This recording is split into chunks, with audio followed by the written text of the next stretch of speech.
La Kabylie, un monde à part dans l'Algérie.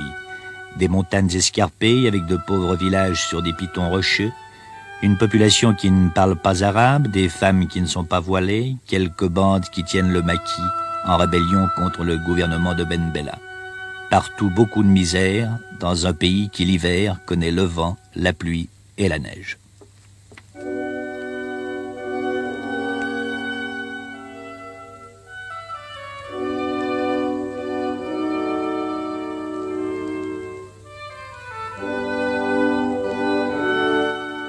Voici Jean-Claude, un jeune Français de 24 ans. Il vit dans ce petit village d'Alela depuis 13 mois. Il a quitté la confortable ambiance familiale de Paris, sa vie dorée d'étudiant, pour venir habiter un gourbi sans eau, sans chauffage, avec pour tout mobilier un lit de camp et une caisse à savon. Il est un parmi les 15 000 coopérants envoyés officiellement par la France. Ce pays, il a commencé à l'aimer pendant son service militaire, alors qu'il fonctionnait comme infirmier. La misère de cette population l'avait alors ému.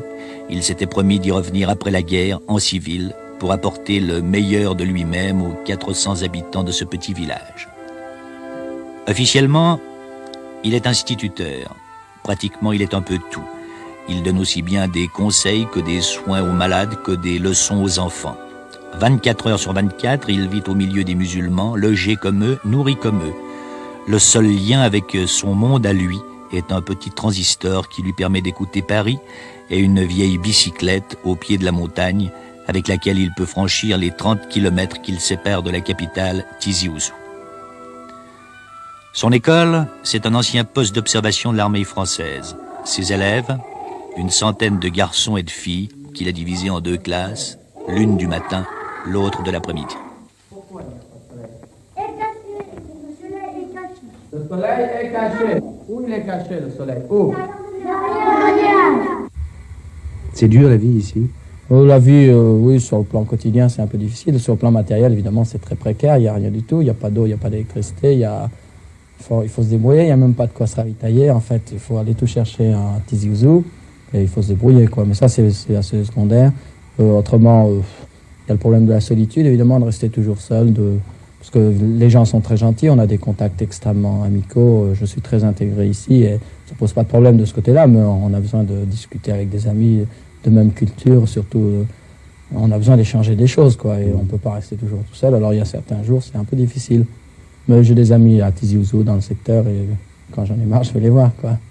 Vous avez le cafard parfois? Oui, des fois j'ai vraiment des crises de cafard. Il y a des jours...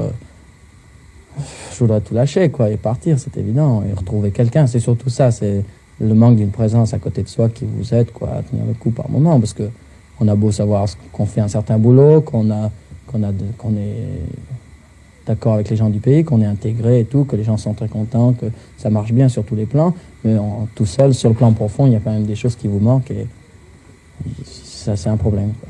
Vous êtes attaché à tous ces gosses? Oui, c'est sûr, ça, quand on voit la façon dont ils ont évolué, ils ont avancé dans l'école. Puis j'aime beaucoup les gosses, quoi. C'est formidable de voir comment ça marche.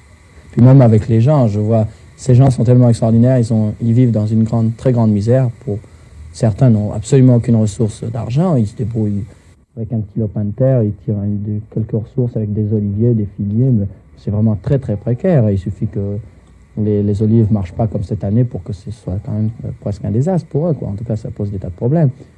Et alors, ils sont d'une gentillesse et ils ont un sens de l'hospitalité extraordinaire. Et moi, en fait, ce que je leur donne ce que je peux leur donner. Et eux, ils me le rendent 1000 fois, quoi. C'est formidable. Par des petits riens, des gestes, des choses.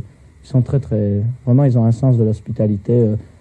Certaines valeurs profondes, très simples, mais que ne possèdent plus beaucoup de gens que je connais à Paris et tout. Et qu'ils ont perdu parce que le cadre de vie n'est plus du tout le même, quoi.